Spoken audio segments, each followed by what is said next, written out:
Hi everyone, welcome back to this weekly webinar series of A Factory.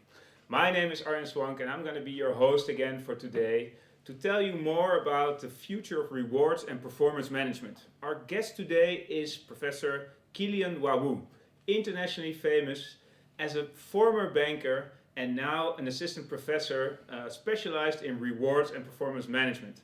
He worked in India, Monaco, Belgium, the Netherlands, and now he wants to share his vision on the future of rewards. What does this look like? And what will it be if we leave this corona crisis? Are we still going to be paid with holidays, payments, bonuses, or are we going to have incentives we never deemed possible before? Free time, not at home, not with our kids, not with our partner. Is this going to be something that we want to see as a reward? Today, this webinar is going to last around 30 minutes for the presentation. Then we'll have a Q&A live, so send your questions. And then you can see the recording back after the webinar. You will see a link in your email, and you can see it on the YouTube channel of A Factory.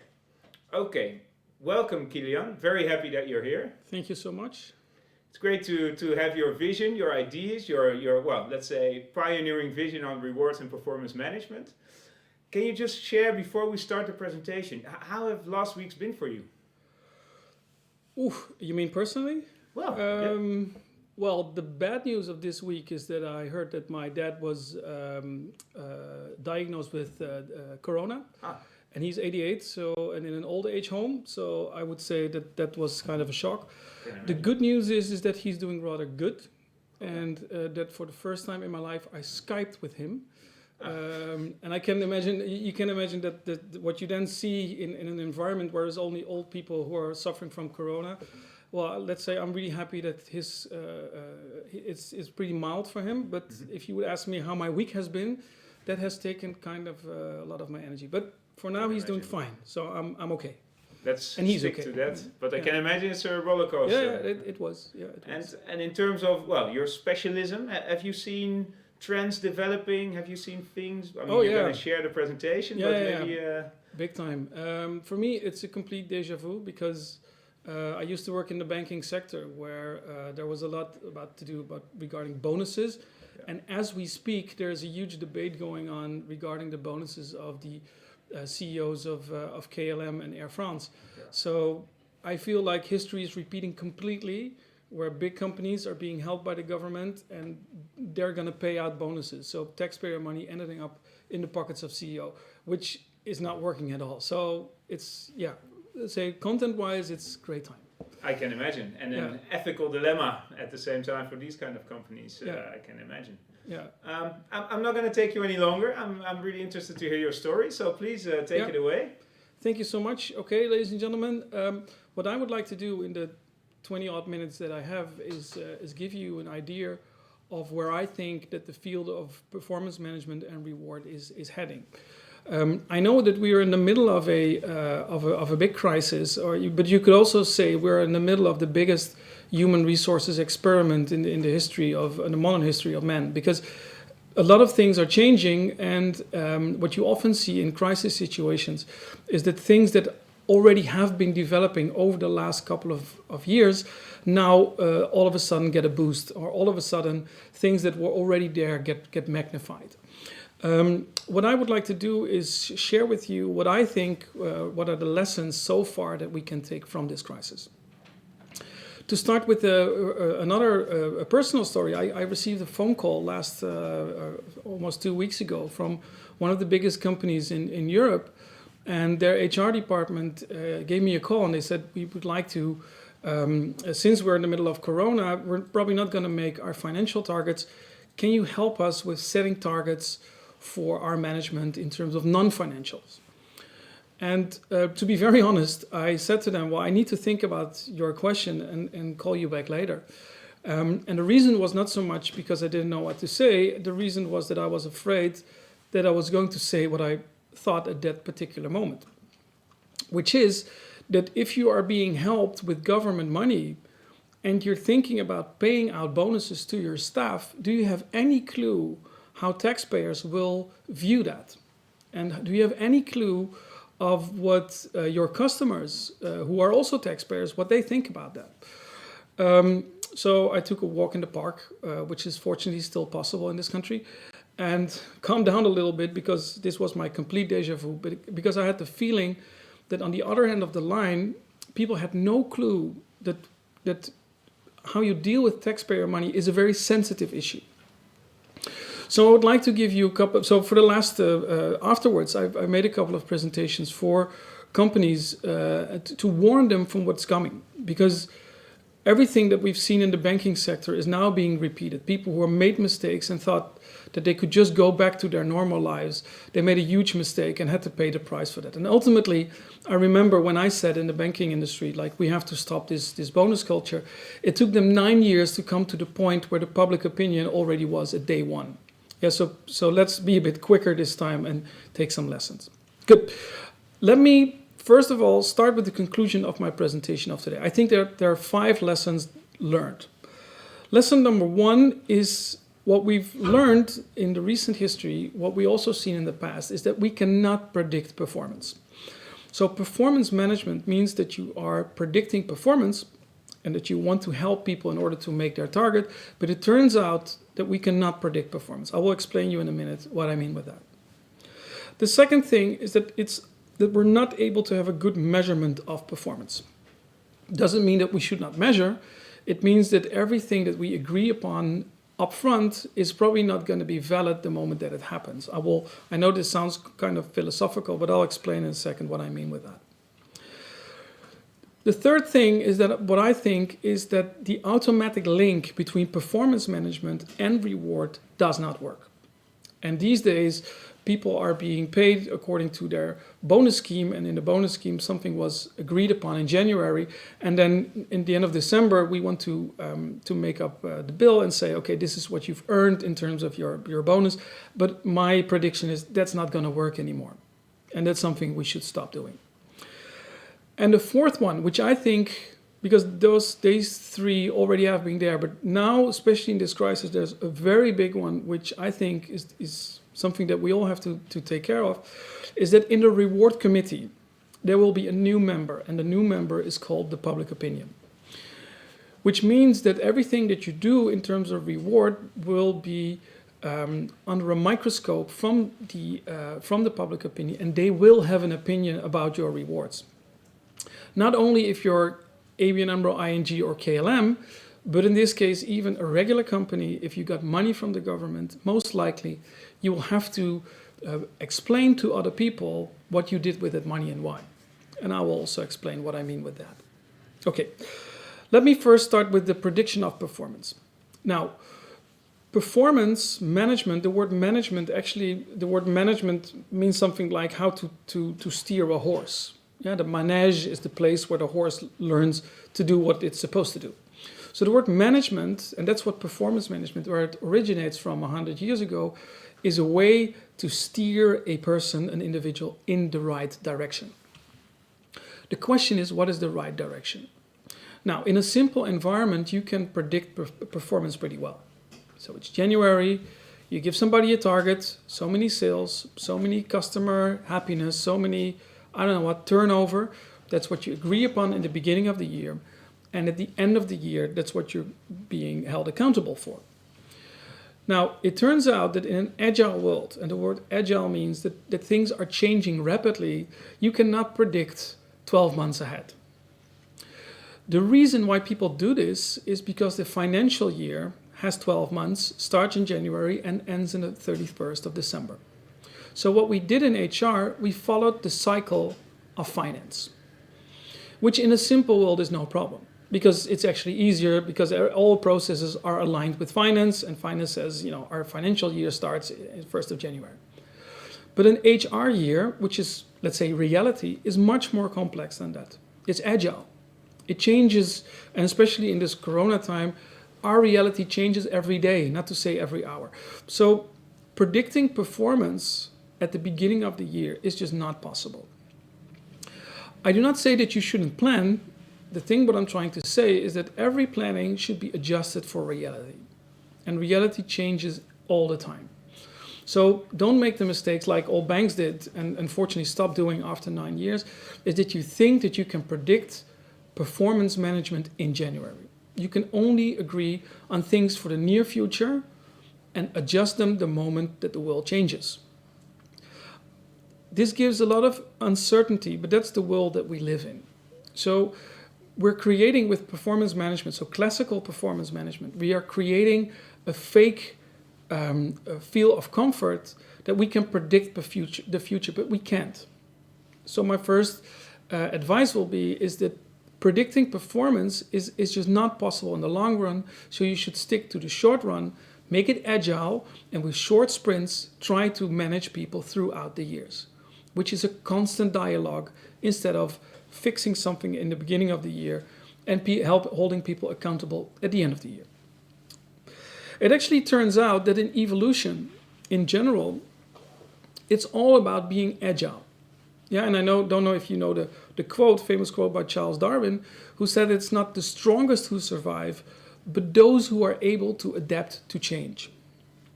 So what do I think that we need from our employees and how we need to manage them is we need to cater for change, make them adaptable for change. And that is a constant process. So instead of this fixed performance management, beginning of the year, setting a target, end of the year, having a performance review, it's a constant dialogue towards managing people in the right agile way. That's one. The second thing that I would like to say is that it's very difficult to measure performance, if not impossible. What I mean to say with that is that we know from research that if you have 3 employees, like the 3 birds that you see here on the picture, is that it turns out that the people with the biggest mouth actually get the most money. Why? Because performance management doesn't tell you a lot about performance. We actually know from research that around 20% of your performance review is based on your performance. For those of you who thought that I just made a mistake, I did not. Around 20% of your performance rating is based on your performance. The rest is most of the time perception. So men get more, people with a big mouth get more, and the other people in the organization feel like the 2 other birds in the picture over here. Now, I'm not saying that you shouldn't measure performance, but numbers should be the beginning of a discussion. So let's say we have 3 employees, like the 3 little birds over here. One sold 20 products, the other 40, and the other 100. The wrong answer is the one who sold 100 products is the best salesperson. That's wrong.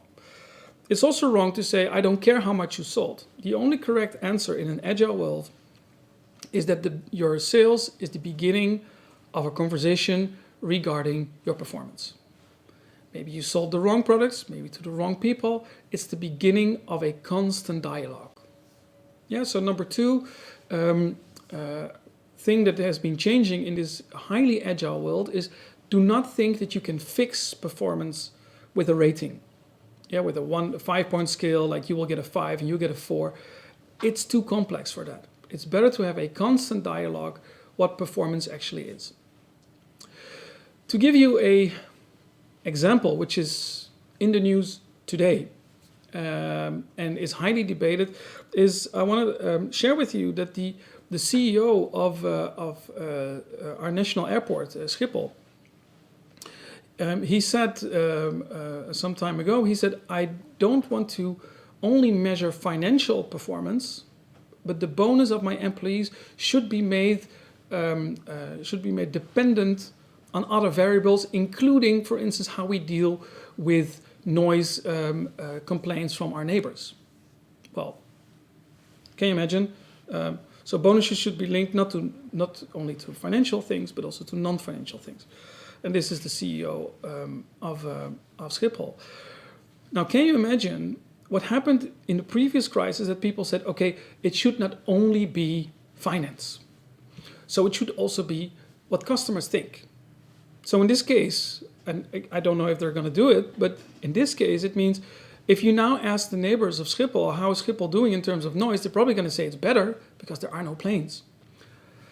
However, if that means that they will get their bonus, then you have, according to the rules, you have to pay a bonus based on criteria, although you didn't make any money. Even worse, you probably are surviving with taxpayer money. So the third thing is that there's an automatic link between performance management and reward. And since performance management is one of the real issues in HR, is that it's too complex to simplify it. You cannot make the link between performance management and reward automatically. And as I said, a couple of companies today, because their bonuses are not only dependent on financials, they have to pay out bonuses because people did a good job in terms of happy customers, etc. Vice versa, if you made a planning in January, no planning across the globe will be valid now after Corona. So if people were supposed to sell 50 products and they sold 30, the bonus system will say you did not do a good job. And actually I spoke with somebody yesterday who said, well, I got an insufficient a rating already because I didn't make my target. Yeah, that's a bit of a harsh message for somebody who worked twice as hard, maybe did a fantastic job, but could never make the target that was set in January. So this link between performance management and reward is something we should be very careful about. Now comes the most tricky one. I think that every reward committee has a new member, and that new member is called the public opinion. What do I mean with that? I mean that companies like the bank where I used to work for, they know that what they do will end up in a newspaper. They didn't do that much with it, or it took them 9 years, but finally they did because they know people are watching them. Now we are spending billions of euros in different European countries on Corona. What will happen is that people will leave the company and people will know what you have done with that money and what you did not do. What I'm trying to say with it, I spoke with the CEO of a medium-sized company, so 300 employees, and they recently received around €1 million from the Dutch government. And I was talking to him and he told me that he recently leased a new car because he used to have a car which was a very, very nice car. And before the Corona crisis, he ordered a new one. So it's now ready in the garage. And he said, what should I do? I said, well, what do you think if you, with your brand new car, drive to the Dutch government and ask them for money? What do you think the perception will be? And he said to me, yeah, but this is what I agreed upon prior to this crisis. I didn't know that this was going to happen. I said, I know, but that's not the question. The question is, what is the perception? And the thing is, and that's what I've noticed in the previous crisis when I was working in the bank, is that everybody has the same perception of what is normal. So HR, management, the government, lawyers, even if you go to court, everybody thinks with the same logic, a deal is a deal.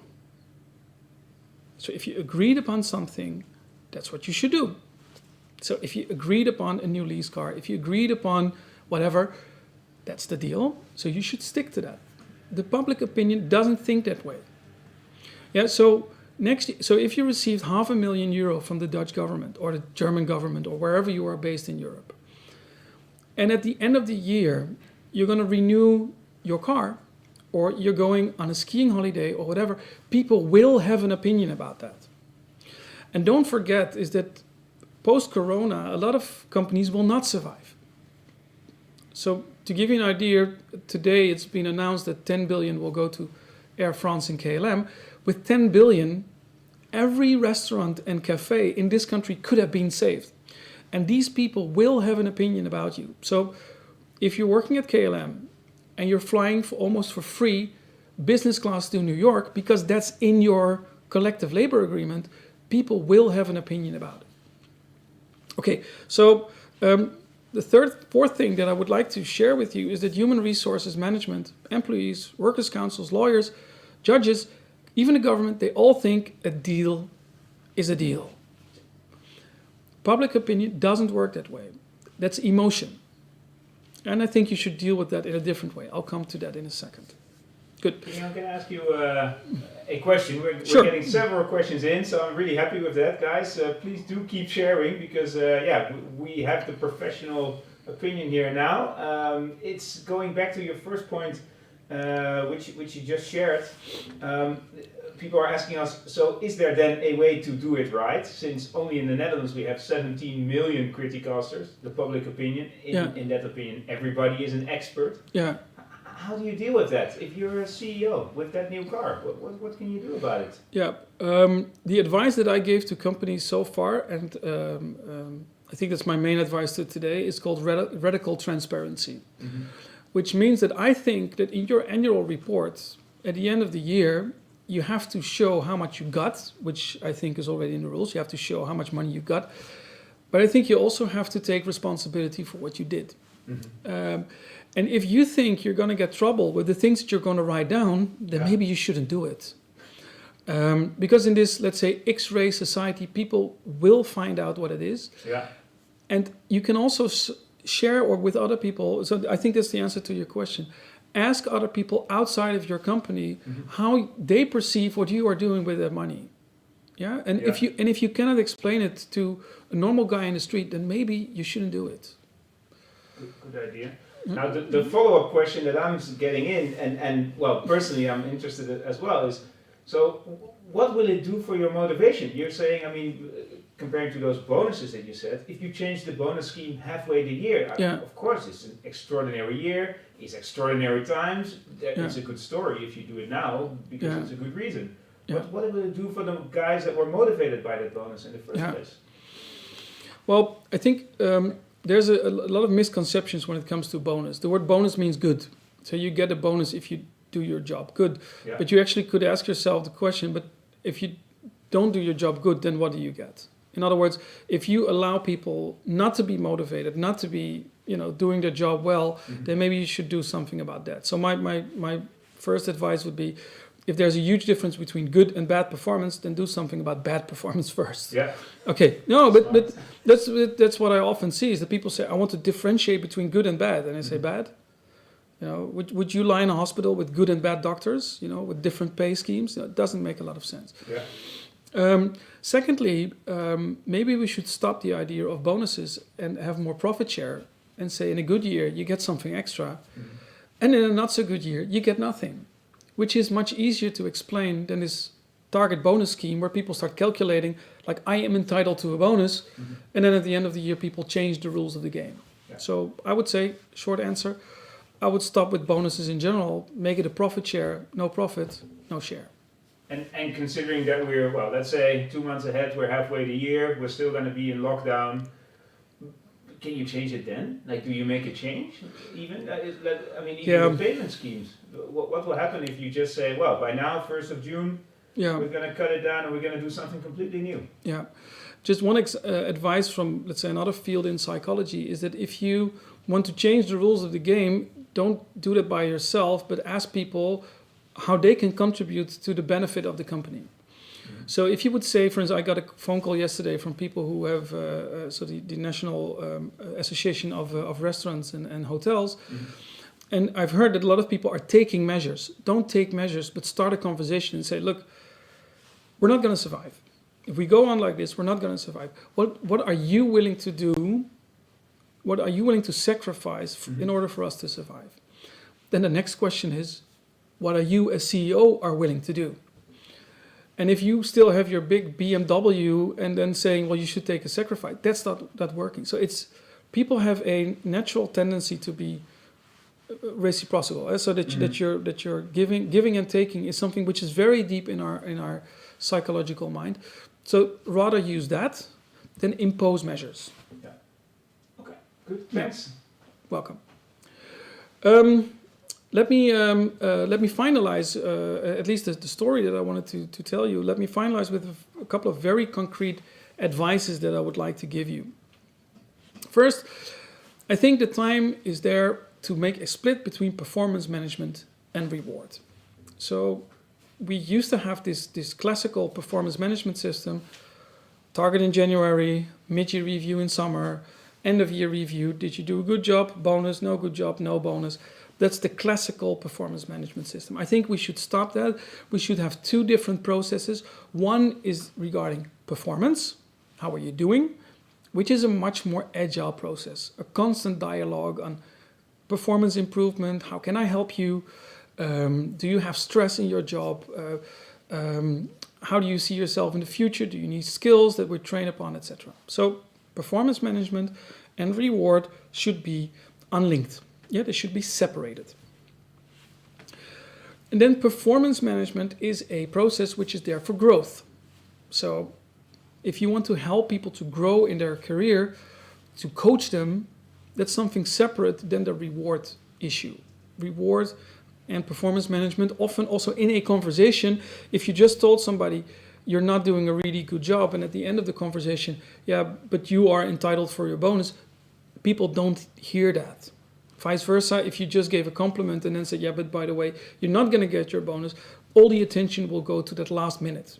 And even we know from research that all the attention, even your memory, goes only back to that point of reward and not the coaching. So coaching, performance management, and reward should be split, and performance management should be for growth. What that means for reward is that you have to set a reward, which is your salary. Your salary goes up in certain steps because we know the longer you are in a job, the better you get at it, which takes you 5, maybe 7, maybe 8 years. And then you are, let's say, grown up in your profession. So then you are on a fixed salary and it's kept. In case that you want to say, yeah, but what if we have a good year or a bad year? You can always have a profit share. And if you take this Corona year, telling people at the end of the year, you did a fantastic job, but there is no money, so no profit share. It's not a nice message, but it's understandable. If you say, according to the performance management system, you did a great job, but you're not going to get anything, that doesn't make sense. Even worse, if you tell somebody, according to the rules, you did a very bad job, that's also really demotivating. So split the two, make it into fixed salary steps and a profit share. And the fourth one, I already mentioned it, is radical transparency. I really urge you, all of you, if your company receives some kind of government support, but even if you're not getting it, in the coming year, people will go bankrupt, people will get jealous, and people will look at what they got and what other people got. Yeah, I already talked to people who said, I got a restaurant, you know, I'm going bankrupt, and I see billions and billions going to these big guys who don't have to suffer anything. And they're not entrepreneurs in the first place. So when things go right, they get a bonus. When things go wrong, I have to pay. People will get very, very angry. If you cannot explain your reward management system to an average person in the street, don't do it. Yeah, and I think that this is, we're getting to a point where reward management will have a public function where people will have an opinion about you. So my last advice is engage in radical transparency. So in your annual report how much money you got and what did you do. So let's take our national airport as an example. If at the end of the year, everybody who's a cleaner gets an inflation correction of 1% or 2%, do you think it's fair? A few of the people who are now listening think, yeah, that's fair. You know, these people don't have a lot of money. 2% makes sense. Other people maybe think, oh no, they should have been out of a job. My life is even worse, so why get something in the first place? Maybe you can explain why you got your new BMW because you ordered it before the corona, and maybe you don't.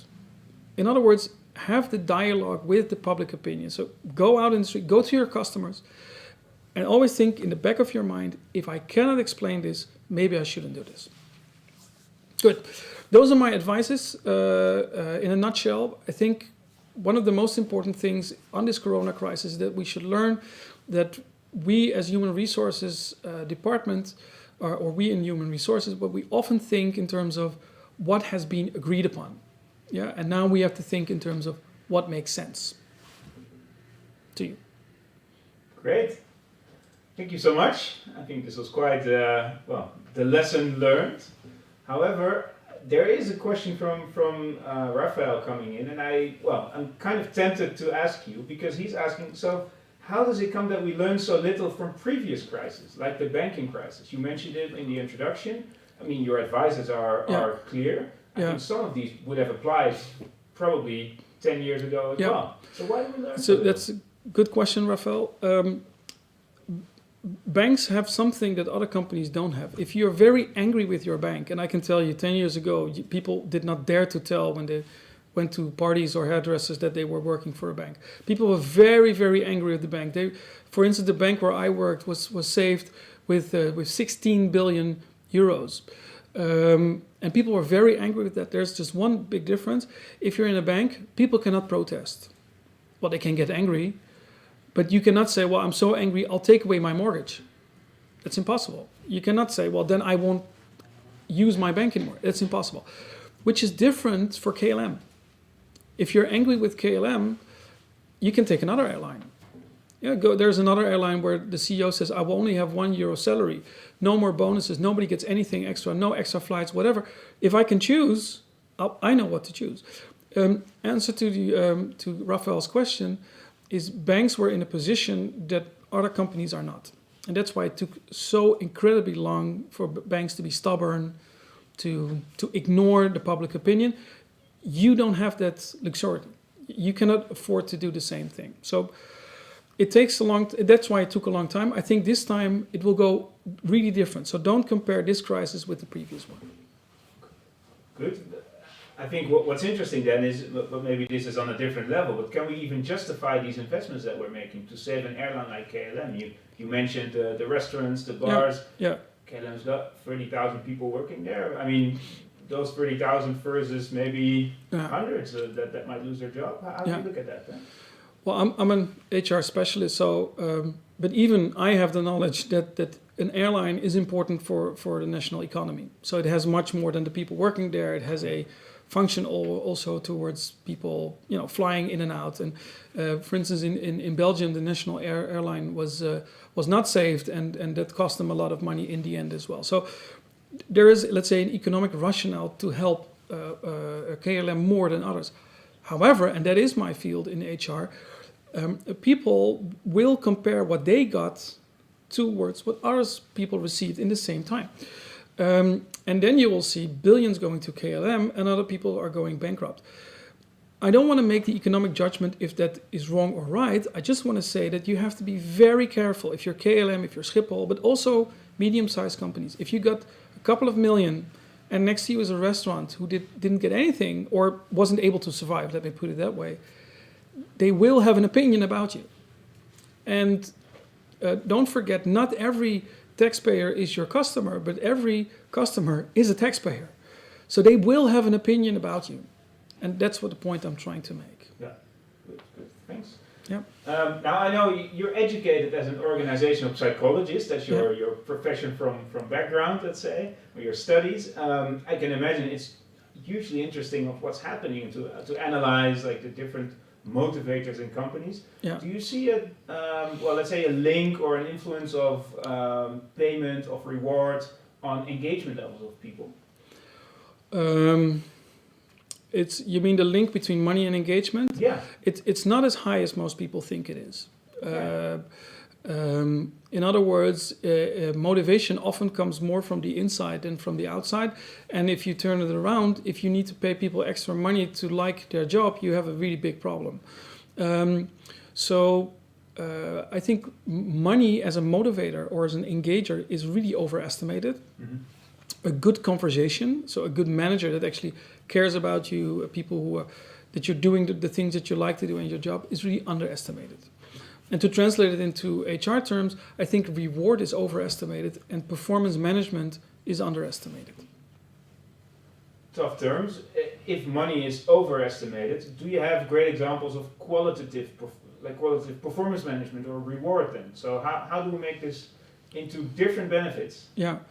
I think one of the things that I found out in my recent study regarding performance management and reward, I think the most interesting studies that I've seen for the last couple of years is that the biggest intrinsic motivator in jobs is actually progress. So if you ask a professional what they want, is not so much more money, not that they're against more money, but that's not the thing that motivates people most. What motivates people most is often progress. So performance management should be a process in which you help people to make progress in their professional career. So if you would ask me, like, our people are not really motivated, should we pay more money? No, I don't think so. You should pay enough money, but not more money than let's say, the benchmark. If they're not motivated, then you have to look at the job itself, give them coaching, give them attention. And to finalize, we know also from research, money is often not the reason to leave. It's not even the top 10 reasons to leave. It's often lack of attention. It's actually the boss, and the boss. You know, people want to have a manager that helps them, is interested in, and helps them to grow. So rather than the January, December performance cycle, have somebody to coach you through the complete cycle of work. Exactly, yeah. And so is there a difference then between top versus mid-management? Or, I mean, we cannot really call our CEOs every day and say, so can you help me coach me through to my next step? No, but one of the things that CEOs should know is that culture often comes from the top. So the behavior of people at the top is very important. And I know that a couple of CEOs in this corona crisis have said, I'm here for my people, I stand here for you. From now onwards, I only will make €1, $1, and that's it. I will only devote my time for you, versus the people that said, well, you know, this is the name of the game, I get government money and we'll just continue as it was. For what kind of boss would you like to work for? You know, if a person that is really say, I want you have to sacrifice, but I will do the same, which is, you know, vice versa, or somebody who's there in a distant ivory tower and making decisions and not letting it influence them themselves. So top management, yes, you have to give an example, leading by example. For mid-managers who are more closer to people, I would say attention is at this moment in time the most important thing. Great. It links very much to our previous webinar as well. Actually, we shared about how to keep engagement high. I think this is a great example of how to do that as well. Yeah. I'm getting a few different questions on different fields. I'm trying to, let's say, summarize. Lars is asking the question specifically on the split between performance management and reward. If you know of examples of companies who've made this split 100%. Yeah, I do. That you can share, of course. Yeah, I can share.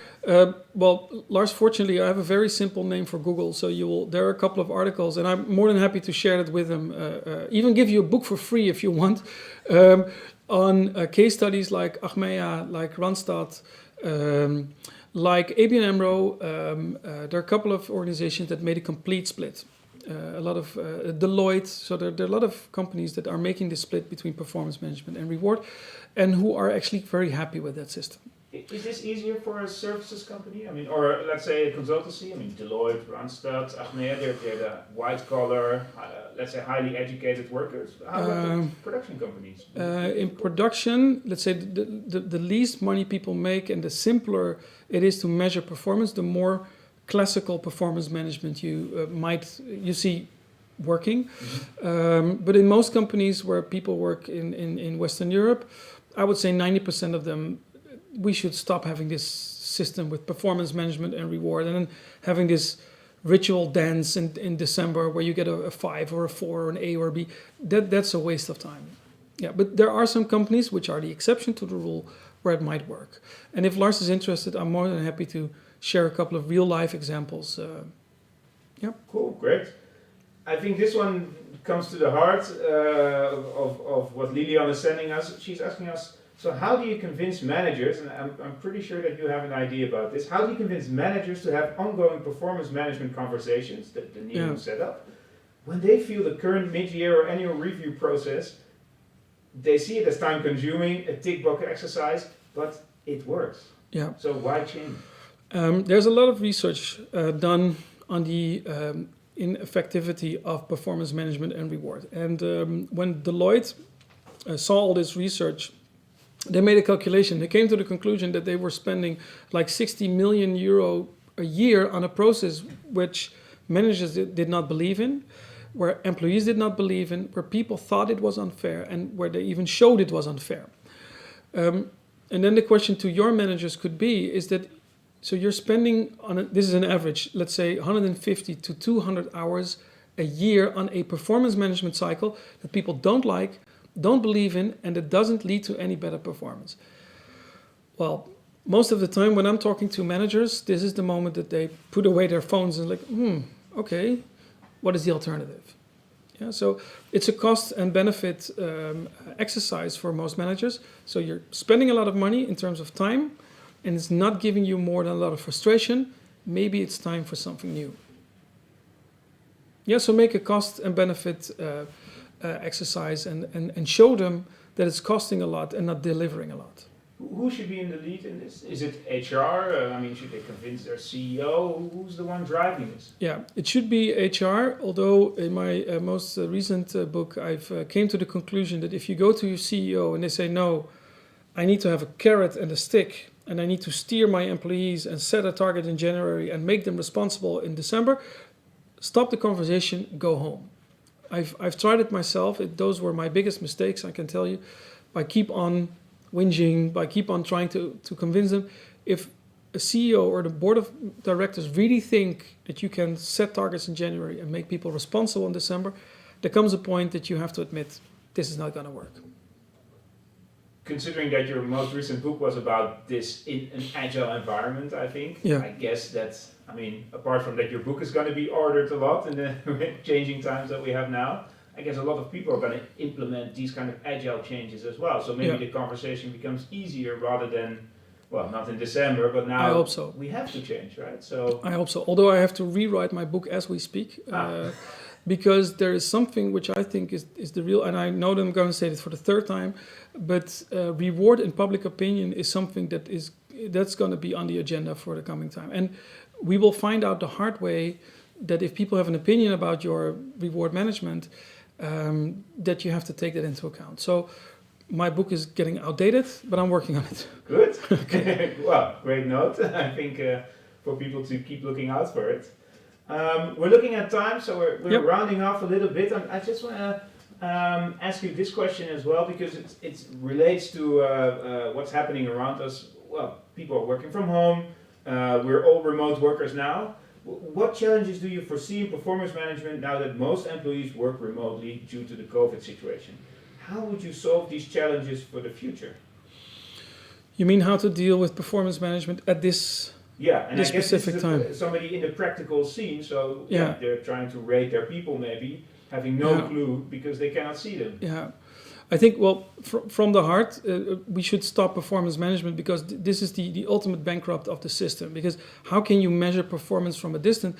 What you can do is have a performance discussion on how people are doing and how they could be better, which is a conversation about growth and not a discussion on how did you do in the previous time. Having said that, I know that some of you who are watching are stuck with this old-fashioned system, which is you set a target and now what to do. I would talk to your workers' council and say, okay, everything that we planned this year is not going to work anyway. What does make sense?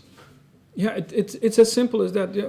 Go to your workers' council, go to your employees and say, okay, no, you're not going to make your targets, but how can we make the best out of this situation anyway? Instead of giving people a 4 or 5 or insufficient at the end of the year. Can you imagine? You worked like crazy. At home, with kids at home, you're completely stressed out, and people say at the end of the year, it was insufficient. That is, if you want to demotivate, disengage your people, that's the way to do it. So I wouldn't do that. We'll see people leaving their companies then, and maybe find other places to work for. Exactly, because underneath the labor market there's still a shortage. So talent is still going to look for other ways, and if you don't deal with it right as a company now, you're going to see people leave. Exactly. Final question, it relates to your benchmark comment that you made. The question of Julia is, if we should not pay more than the benchmark, what if all these companies are in the benchmark that pay bonuses? Is there a way to find the benchmark of the new world? Yeah, first of all, if you don't call it a bonus but a profit share, you still can do something in terms of in a good year you get something extra. That's one. Secondly, but this goes a bit too far, but I'll try to say it very short. Especially for young people, they rather have a little bit higher salary than a bonus. And the reason is, if you want to have a mortgage, a bonus is not included and a higher salary is. So maybe you should consider putting a part of the bonus into the salary and the rest make it a profit share, and stop having these endless discussions about performance and start talking about how are you, about your stress, about your growth, etc. So I think you can even offer something better than just a salary and a bonus. But this was a short answer from an answer that I would love to make a little bit longer. Okay. Great. Well, thanks so much. I'm really You're happy welcome. with everything that you've shed your light on. We're out of time, unfortunately. Okay. I just want to remind everyone that they can see the recording back on our YouTube channel. You can receive it in your email if you register. Next week we will have Mark Tichelaar. He's an international expert or professional on the topic of focus management. So he will learn us in these times when our dogs and cats are running around, when the kids are hitting on your computer, how can we still keep our focus and how can we get done what we need to get done? We only have 4-hour workdays or less nowadays, so how do we make it work? He's going to be here again next week at 2 o'clock. We're going to be live broadcasting. The questions can still come in live, or you can send them before the webinar to me, and I'm more than happy to share them with Mark in advance as well. And just as a tip, this week the government in the Netherlands, but I think many governments around us, announced that the lockdown will be lengthened. People are going to stay home for a longer time. And last week we talked with our colleague Axel about engagement at home. How do you keep your people engaged? And this kind of messages can influence their engagement levels. So it's a great tip to just look back at the webinar of last week. How do the engagement levels relate to the way that companies deal with them, and how do we influence those behaviors? Finally, if you have a great idea to share, or if you want to be part of this weekly webinar as a guest, please do reach out. You can find my email address, and I'm more than happy to discuss how we can make that happen. Again, Kilian, thank you very much. It was a pleasure to have you as a guest, and everybody in the audience will be very much looking forward to see you again next week.